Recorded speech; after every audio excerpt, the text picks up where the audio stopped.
Alam mo ba na may isang simpleng kakanin sa Sorsogon na gawa lang sa malagkit na bigas, yang coconut at asukal, pero kapag natikman mo, parang kinakain mo rin ang isang piraso ng kasaysayan. Welcome to A Day in My Life! May mga pagkain na hindi lang basta kinakain. May mga pagkain na may kasamang alaala, kultura at kwento ng isang buong lugar. Today, samahan niyo ako habang gumagawa kami ng isa sa mga tradisyonal na kakanin na kilala sa Sorsogon, ang hinagom, na tinatawag din ng iba na bayukbok. Simple lang ang ingredients neto, pero kapag natikman mo, parang may lasa ng nakaraan. Sa paggawa ng hinagom, kailangan natin ng malagkit na bigas o mapulot sa Bicol, yang coconut o lokadon, at sugar. Pwedeng white sugar pero mas masarap din kung muscovado ang gagamitin. Hindi ko na ipapakita kung paano yung pag-toast ng bigas at kung paano siya giniling dahil nagawa ko na ito nung nakaraan. Pero sasabihin ko na lang kung ano yung mga hakbang. First step, ito-toast natin ang malagkit na bigas. Kailangan natin itong i-toast hanggang pumula at bumango. At habang pinapainit natin ang bigas, unti-unti rin lumalabas ang natural niyang aroma. Then, gilingin natin ito hanggang maging fine powder. Kung walang grinder, pwede rin dikdikin. Traditionally hanggang sa maging pinong-pino. And this is our toasted rice after grinding. Next, pagsamasamahin natin ang 3 simple ingredients. Giniling na bigas, kinaskas na yang coconut at sugar. Haluin ng mabuti, then masahin hanggang maging cohesive ang mixture.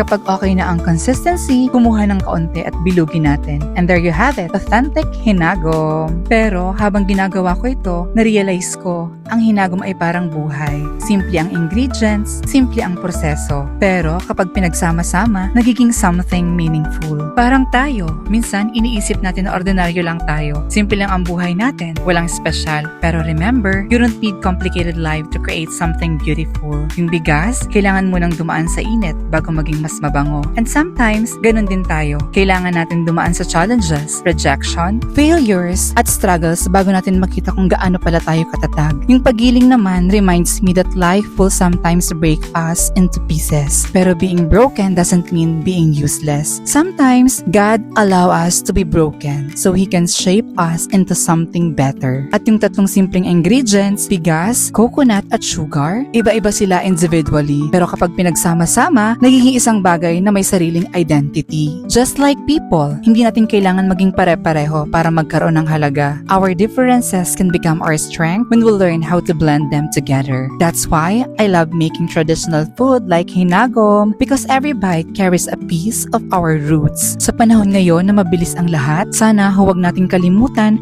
ang mga simpleng bagay na nag-connect sa atin, sa ating pinanggalingan. Because culture is not just something we remember. Culture is something we continue. At habang ginagawa natin ito, hindi lang kakanin ang nabubuo. We are preserving a story. We are honoring our roots. And we are keeping a tradition alive. So today, habang kinakain ko ang hinagom, hindi lang lasa ng coconut at toasted rice ang nalalasahan ko. Nalalasahan ko ang Sorsogon, ang childhood memories, ang simpleng buhay, ang kultura, at ang mga taong nauna sa atin na nagturo kung paano gawin ito. Because sometimes, the best things in life are not found in expensive restaurants. Minsan, nasa simpleng kusina lang, nasa kamay ng mga taong marunong mag-preserve ng tradisyon, at nasa isang simpleng kakanin na may malalim na kwento. This is hinagom, this is Sorsogon, this is home, and this is a reminder that no matter how far we go in life, we should never forget where we came from. That's all, love ya!